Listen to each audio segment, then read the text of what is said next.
அனைவருக்கும் வணக்கம். இது யூகேவி தமிழா. கல்வி சம்மந்தப்பட்ட தகவல்களை நம்ம சேனலில் தொடர்ச்சியாக கொடுத்துட்டு வரோம். அதே மாதிரி பார்த்தீங்கன்னா ஜேஇஇன்னு சொல்லக்கூடிய ஜாயிண்ட் என்ட்ரன்ஸ் எக்ஸாம் சம்மந்தப்பட்ட தகவல்களையுமே தொடர்ச்சியாகவே கொடுத்துட்டு வரோங்க. ஸோ இப்போ நிறைய பேரண்ட்ஸ் நம்மக்கிட்ட கண்டினியூஸாக ஜேஇஇ எக்ஸாம் சம்மந்தப்பட்ட டவுட்ஸை கேட்டுக்கிட்டு வர்றாங்க. இப்போ ஒரு பேரண்ட் என்கிட்ட என்ன கேட்டிருந்தார் அப்படின்னு பார்த்தீங்கன்னா, சார் இப்போ ஜேஇஇ எக்ஸாம்ங்கிறது வேரியஸ் ஷிஃப்ட்டில் நடக்குதுங்க. இப்போ நம்மளுக்கு கொஷின் பேப்பர் ஈஸியாக வந்தால் தானே நம்ம அதிகப்படியான மார்க் வாங்க முடியும். ஏன் நிறைய பேர் கொஷின் பேப்பர் கொஞ்சம் டஃப்பாக வந்தால் பரவாயில்ல அப்படின்னு சொல்கிறாங்க, டஃப்பாக வந்தால் பர்சன்டைல் இன்க்ரீஸ் ஆகும்னு சொல்கிறாங்க. இது எனக்கு புரியவே இல்லைங்க, இதை கொஞ்சம் நீங்கள் சொல்ல முடியுமா, விளக்க முடியுமா அப்படின்னு கேட்டிருந்தாங்க. ஸோ அந்த பேரண்ட்டோட டவுட்டுக்காக தான் நான் என்ன பண்ணியிருக்கேன்னு பார்த்தீங்கன்னா இந்த வீடியோ கொடுக்க போகிறேன். ஸோ ஜேஇஇ மெயின்ஸ் 2025 சம்மந்தப்பட்ட கண்டினியூஸான தகவல்கள் உங்களுக்கு வேணுங்கிறவங்க நீங்கள் யூகேவி தமிழா அப்படிங்கிற இந்த யூடியூப் சேனலை சப்ஸ்கிரைப் பண்ணிக்கோங்க. மற்றும் இந்த வீடியோ உங்களுக்கு உபயோகமாக இருக்குது நீங்கள் ஃபீல் பண்ணுற பட்சத்தில் உங்களுக்கு தெரிஞ்ச மாணவர்கள் மற்றும் பெற்றோர்களுக்கும் ஷேர் பண்ணுங்கள். இப்போ ஜேஇஇ மெயின்ஸ் 2025 செஷன் 1ங்கிறது இப்போ ஸ்டார்ட் ஆக போகுது. என்றைக்கு ஸ்டார்ட் ஆக போகுதுன்னு பார்த்தீங்கன்னா நம்மளுக்கு 22ஆம் தேதி ஸ்டார்ட் ஆகுது. ஸோ இப்போ 22, 23, 24 அதுபோக அப்புறம் பார்த்தீங்கன்னா 28, 29, 30 வரைக்கும் நம்மளுக்கு 6 நாட்கள் தேர்வுகள்ங்கிறது நடக்க போகுது. இப்போ ஒவ்வொரு நாளுமே 2 ஷிஃப்ட் நடக்கும். இது எல்லாருக்கும் தெரிஞ்ச விஷயம். இப்போ கொஷின் பேப்பர்ஸ் ஒவ்வொரு ஷிஃப்ட்டுக்கும் மாறி மாறி வரும். இப்போ பேரண்ட் கேட்டது என்னென்னு பார்த்தீங்கன்னா, உங்களுக்கு ஈஸியான கொஷின்ஸ் வந்தால் நல்லதா, இல்லை கொஞ்சம் டஃப்பான கொஷின்ஸ் வந்தால் நல்லதா?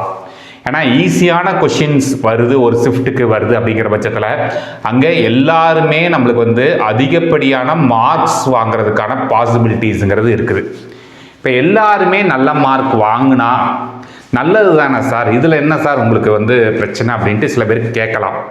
இப்போ எல்லாருமே நல்ல மார்க் வாங்கினா அப்போ பர்சன்டைல்ங்கிறது இன்க்ரீஸ் ஆகும். நம்மளுக்கு உண்மையாலுமே சொல்லப்போனால் நீங்கள் எல்லாருமே நல்ல மார்க் வாங்கினா பர்சன்டேஜ்ங்கிறது நம்மளுக்கு குறையிறதுக்கான வாய்ப்புகள் அதிகம்.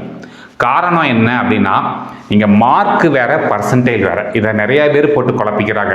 சார் மார்க்குனாலும் ஒன்று தான், பர்சன்டேஜ்னாலும் ஒன்று தானே, என்ன வித்தியாசம் அப்படின்னு பார்த்தீங்கன்னா, மார்க்குனா உதாரணத்துக்கு இப்போ ஜேஇஇ எக்ஸாம் மொத்தம் நம்மளுக்கு 75 கேள்விகள் கேட்பாங்க. ஒவ்வொரு கேள்விகளுக்கும் 4 மதிப்பெண்கள், மொத்தம் 300 மதிப்பெண்களுக்கு தேர்வுங்கிறது எழுதுவாங்க. இதுதான் நார்மலான ஜேஇஇ எக்ஸாம் சம்மந்தப்பட்ட ஒரு விஷயம். இப்போ 300 மார்க் இது வேற, அதே சமயத்தில் 100% அப்படிங்கிறது வேறங்க. என்ன வித்தியாசம் அப்படின்னு பார்த்துக்கோங்க, மார்க்குக்கும் பர்சன்டேஜுக்கும். இப்போ இங்கே 300 மார்க் வாங்கியிருக்கிறாங்க.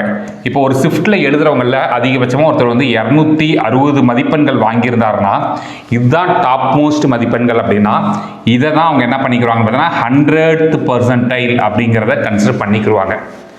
அப்போ கொஷின் பேப்பர் உங்களுக்கு ஈஸியாக வந்துருச்சுங்க. இப்போ எல்லாருமே அந்த ஷிஃப்ட்டில் தேர்வு எழுதக்கூடிய எல்லாருமே நல்ல மதிப்பெண்கள் வாங்குறாங்க அப்படிங்கிற பட்சத்தில் உங்களுக்கு அந்த பர்சன்டைல் என்ன ஆகும்னு பார்த்தீங்கன்னா கம்மியாக வாய்ப்பு இருக்குது. ஒருவேளை இப்போ நீங்கள் 260 100% நார்மலாக உங்கள் பையன் 230 240க்குள்ளே வாங்குகிற மாணவராக இருக்கிறாரு, அவ்வளோ மதிப்பெண்கள் வாங்கியிருந்தாலும் உங்களுக்கு வரக்கூடிய பர்சன்டேஜ்ங்கிறது ஒரு 90%ஆவோ இல்லை 95%ஆவோ வர்றதுக்கு தான் வாய்ப்புகள்ங்கிறது இருக்குது. இதே ஒரு கொஷின் பேப்பர் டஃப்பாக கேட்குறாங்க, அதாவது ஒரு கொஷின் பேப்பர் டஃப்பாக வந்துருச்சு சரிங்களா. இப்போ இந்த கொஷின் பேப்பர் டஃப்பாக இருக்கக்கூடிய ஒரு ஷிஃப்ட்டில் இந்த 300க்கு ஒரு அதிகப்படியான பர்சன்டேஜே பார்த்தீங்கன்னா ஒரு 230 தான் அதிகப்படியான மார்க் வாங்கியிருக்காங்க. இதுதான் 100% அப்படின்னா அதே டைமில் உங்கள் பையன் ஒரு 220 மார்க் வாங்கினா கூட உங்களுக்கு 99% வாங்கிறதுக்கான பாசிபிலிட்டிஸுங்கிறது இருக்குங்க. ஸோ இதனால நான் என்ன ப்ரிஃபர் பண்ணுறேன்னு பார்த்தீங்கன்னா, கொஷின் பேப்பர் ஈஸி டஃப்ங்கிறத தாண்டி மாடரேட்டாக வந்தாலே போதும். மாடரேட் இல்லைன்னா அதுக்கு கொஞ்சம் மேலே டஃப்னஸ் இருந்தால் மட்டும்தான் பர்சன்டைல் அதிகப்படியாக வாங்க முடியும். இங்கே நீங்கள் எல்லாருமே மார்க் வாங்குறத பற்றியே யோசிச்சுட்டு இருக்கீங்க. மார்க்கும் ஒரு முக்கியமான விஷயந்தான், ஆனால் மார்க்கை தாண்டி பர்சன்டைல்ங்கிறது தான் அங்கே முக்கியம். ஏன்னா அந்த பர்சன்டைலை பேஸ் பண்ணி மட்டும்தான் ரேங்க்குங்கிறது கொடுப்பாங்க. ஸோ பர்சன்டைல் அதிகமாக வாங்கணும் அப்படின்னா கொஷின் பேப்பர் உண்மையாலுமே கொஞ்சம் டஃப்பாக வரணுங்க. கொஷின் பேப்பர் டஃப்பாக வந்தால் மட்டும்தான் பர்சன்டேஜ் வாங்க முடியும். கொஷின் பேப்பர் ஈஸி, எனக்கு நான் போன ஷிஃப்ட்டில் ஈஸியாக இருக்குதுன்னு நீங்கள் எக்ஸாம் முடிச்சுட்டு நம்ம எல்லாருமே சொல்லுவோம், சார் எனக்கு கொஷின் பேப்பர் ஈஸி, நான் இவ்வளோ மார்க் வாங்கிடுவேன் அப்படிங்கிறதெல்லாம் சொல்லலாம். பட் அது யூஸ் ஆகாது. நம்மளுக்கு வந்து எவ்வளோ பர்சன்டேஜ் வாங்க போகிறோங்கிறது தான் முக்கியம். ஸோ கொஷின் பேப்பர் என்னையை பொறுத்த வரைக்கும் ஈஸியாக வேணுமா டஃப்பாக வேணுமான்னு கேட்டால் நான் சொல்லக்கூடிய விஷயம் என்ன அப்படின்னு பார்த்தீங்கன்னா, எனக்கு கொஷின் பேப்பர் கொஞ்சம் டஃப்பாக தான் வேணும். டஃப்பானா கொஞ்சம் மாட்ரேட் லெவலுக்கு மேலே எபோவாக கொஞ்சம் டஃப்பாக தான் வேணும். அப்படி டஃப்பாக இருந்தால் மட்டும்தான் நம்மளால் ஒரு அளவுக்கு நல்ல டீசெண்டான பர்சன்டேஜ்ங்கிறது வாங்க முடியும். இது முதல் விஷயம். ரெண்டாவது விஷயம், பேரண்ட் கேட்டது என்னென்னு பார்த்தீங்கன்னா, சார் நீங்கள் சொல்கிறதெல்லாம் ஓகே, இந்த வருஷம் இப்போ நான் என் பையனையோ பொண்ணையோ ஒரு நல்ல காலேஜில் சேர விரும்புகிறேன். நல்ல காலேஜ் மீன்ஸ் IITs NITஸில் தான் சொல்கிறேன். ஓரளவுக்கு நான் வந்து மார்க் நல்ல காலேஜில் சேர்க்க விரும்புகிறேன். நல்ல பர்சன்டேஜ் வாங்கணும்னா நீங்கள் என்ன பர்சன்டேஜ் சார் சொல்லுவீங்க? எவ்வளோ பர்சன்டேஜ் வாங்கினா இந்த வருஷம் நீங்கள் வந்து சேஃபஸ்ட்டு பர்சன்டேஜ்னு நீங்கள் சொல்லுவீங்க அப்படின்னு கேட்டிங்கன்னா, கடந்த வருஷம் வரைக்கும் நம்மளுக்கு வந்து சேஃபஸ்ட்டு பர்சன்டேஜ்ங்கிறது நம்மளுக்கு கிட்டத்தட்ட ஒரு 97% வாங்கியிருந்தால் நம்மளுக்கு வந்து சீட்டு கிடைக்கும்னா நல்ல டாப் மோஸ்ட் NITலாம் சீட்டு கிடைக்காது. இருக்குலே லாஸ்ட் NIT லாஸ்ட் IIITயில் வந்து சீட்டு வேணும்னா இந்த 97%. இது வந்து நான் வந்து ஜென்ரல் கேண்டிடேட்ஸ்க்கு சொல்கிறேன். கம்யூனிட்டியை பொறுத்து மாறுபடும் நம்மளுக்கு. ஸோ 97%ங்கிறது வரும் அப்படிங்கிற மாதிரி போன வருஷம் வந்துச்சு. ஆனால் இந்த வருஷம் வெறும் 97% வாங்கினா சீட்டு கிடைக்குமாங்கிறது ரொம்ப ரொம்ப சந்தேகம். ஸோ அதனால் நம்ம என்ன பண்ணணும் பார்த்தீங்கன்னா, குறைஞ்சபட்சம் பர்சன்டேஜாக கண்டிப்பாக 0.5 வரைக்கும் இன்க்ரீஸ் ஆக வாய்ப்பு இருக்குது. ஸோ இப்போ நீங்கள் தேர்வு எழுதுகிறப்பவே முடிவு பண்ணிக்கோங்க, 97.5% எடுத்தால் மட்டும்தான் இந்த வருஷம் நல்லதுங்க. அதுக்கு கம்மியாக வாங்கிட்டிங்கன்னா நீங்கள் ஜோசா கவுன்சிலிங்லேயே மறந்துடலாம். ஏன்னா இது என்ன ஆகும்னா, இப்போ உங்களுக்கு இதெல்லாம் தெரியாது. நம்மளுக்கு இந்த ஃபஸ்ட்டு செஷன் ரிசல்ட் வந்துடும். செகண்ட் செஷன் ரிசல்ட் வந்ததுக்கப்புறம் தான் நம்மளுக்கு ஓவராலாக ரேங்க் வரும். அதுக்கடுத்து பேரண்ட்ஸ் வந்து கண்டினியூஸாக கூப்பிடுவாங்க, சார் என் பையன் வந்து 70% வாங்கியிருக்கிறாரு, 80% வாங்கியிருக்கிறாரு, எனக்கு NIT திருச்சி கிடைக்குமா, NIT பாண்டிச்சேரி கிடைக்குமா, IIIT காஞ்சிபுரம் கிடைக்குமான்ட்டு என்ன பர்சன்டேஜ் வச்சுருக்கவங்க கூப்பிடுவாங்கன்னா 70%, 80% வாங்கின ஸ்டூடெண்ட்ஸ் வந்து நிறைய பேர் கூப்பிடுவாங்க. நான் வந்து குறையா சொல்லலை, 70-80%ங்கிறது கம்மியான பர்சன்டேஜ் கிடையாது. அதையும் நீங்கள் கஷ்டப்பட்டு தான் வாங்குறீங்க. பட் இன்றைக்கி போட்டிகள்ங்கிறது அதிகமாகிடுச்சு. ஸோ உங்களுடைய இந்த வருஷம் நீங்கள் தேர்வு எழுத போகிறவங்க நீங்கள் என்ன பர்சன்டேஜ் வாங்கணும் அப்படின்னு நினச்சி எழுதணும்னா 97.5% வாங்கணும் அப்படின்னு நினச்சி தேர்வுகள் எழுதுங்க.